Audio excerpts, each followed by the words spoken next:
Hi, I'm Kurt from Kurt's Auto.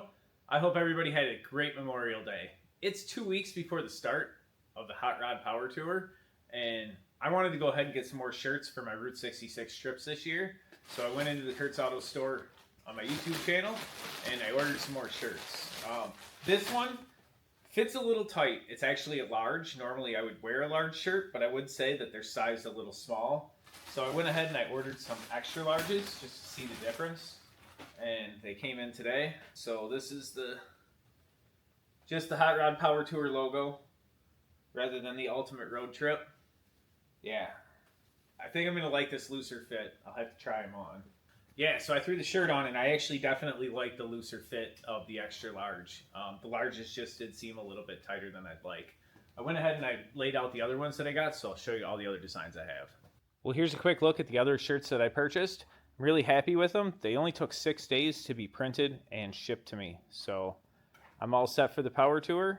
So if you're interested in any of my t-shirts that I have to offer, I will have them available in the store till probably at least the end of October, because that's when my last Route 66 trip is planned for 666, which is a drag and drive event for Sick the Mag. So the one other thing that I'm actually waiting on is I also ordered a few hundred stickers that have this Hot Rod Power Tour logo on them. So if you see me on the first day, make sure you come and grab one before they're gone.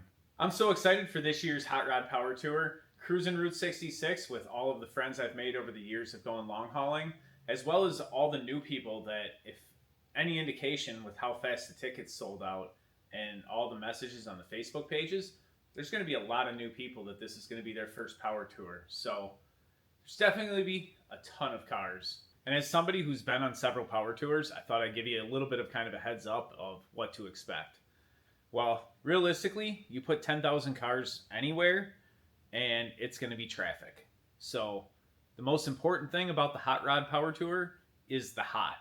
You got to make sure that your cooling system is up to snuff, because there will be times when you are sitting in traffic not moving, and that could be on an interstate or a back road 2-lane highway somewhere, or just trying to get into the venue. And if your car's overheating, you're not going to have a very good trip. So cooling system is your number one most important thing. Make sure your car can sit at idle for extended periods of time without any overheating problems. Probably the second most important thing, really plan out your bathroom breaks and realize that there's probably going to be a line at most of the gas stations along the route. So Google can be your friend in this case, where it may be worth it to drive a couple miles off the route to hit a gas station and not wait in line for extended periods of time. However, gas stations can also be a great place to actually be part of the tour, because everybody has to stop and get gas. The gas stations are a great place to meet people who are traveling with you and have great conversations. So I don't want to discourage everybody to go obviously far off the route to get their fuel, because the gas stations are definitely part of the tour. And just about every station you pass will be jam-packed with hot rods for the week. All right, probably my next suggestion is get on the hot rod page and print off the itinerary and the turn-by-turn directions, as well as the maps that get you into the actual venues, because this will be really helpful to have a larger size in your hand and possibly be able to scan it before you get there the day before. They will give you something on the first day that will have usually a smaller pamphlet.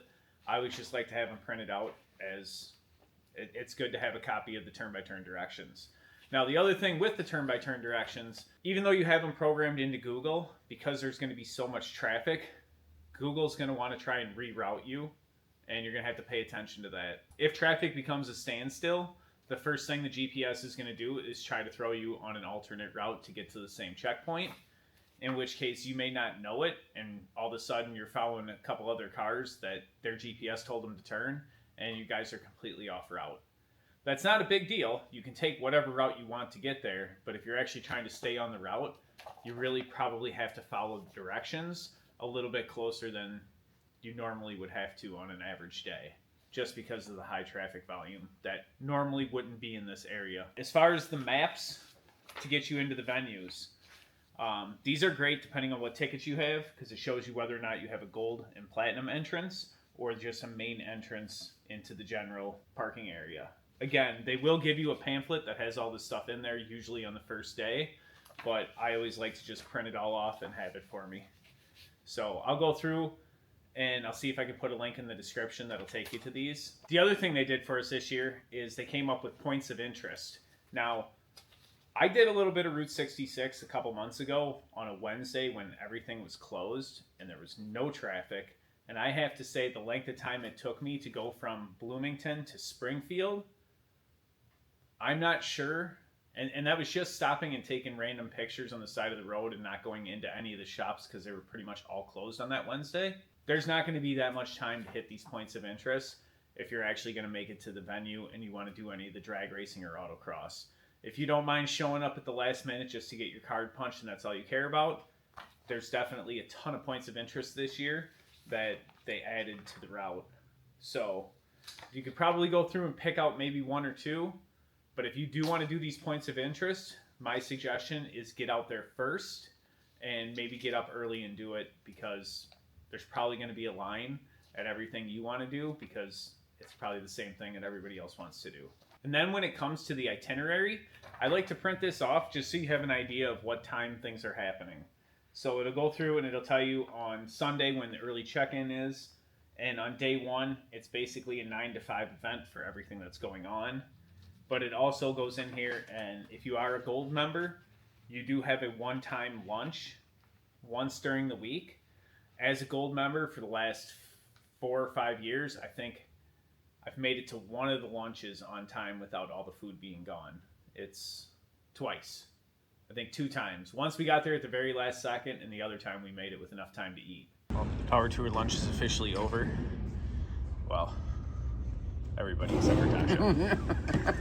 The route, though it isn't very long on Google Maps, by the time you add in all the traffic and all the things you want to stop and see and the conversations that you have with random people, and if you pull over and try and help somebody, just realize that your day is going to disappear fast and you have to make sure you get there by 5 o'clock to get your ticket punched. Yeah, if you don't make it there by 5 o'clock, you won't get your long haul plaque, so you got to keep that in mind when you do stop along the route. All right, so a little bit about the venues. Route 66 Raceway is day one, and obviously it's a drag strip. The drag strip will be open to anybody who is a credentialed participant. So as long as you're not in the spectator parking and you have either a long haul, single day, multi-day, or gold or platinum, you're allowed to run your car down the drag strip. It'd be obviously a first come, first serve. So basically, if you want to do it, get your card punched right away and get in line, and you can make as many runs that day as you want. Obviously, there'll be some restrictions depending on the speed of your car, and Route 66 will probably be pretty strict on the rules. So you're going to want to have long pants, closed-toed shoes, and I think if you're running faster than a 1399, you're going to need yourself a helmet. So keep that in mind if you do want to do the drag racing. As far as the rest of the show, there's obviously a sponsor area where I think Chevy Performance is putting it on this year, so they'll have a bunch of different cars there. And there'll be other performance companies that'll be giving away stickers and chances to win things, as well as the largest car show you've probably ever been to. The entire place will be packed with every kind and type of car you can imagine. For day two, the venue is an airport, and what better to do at an airport than autocross?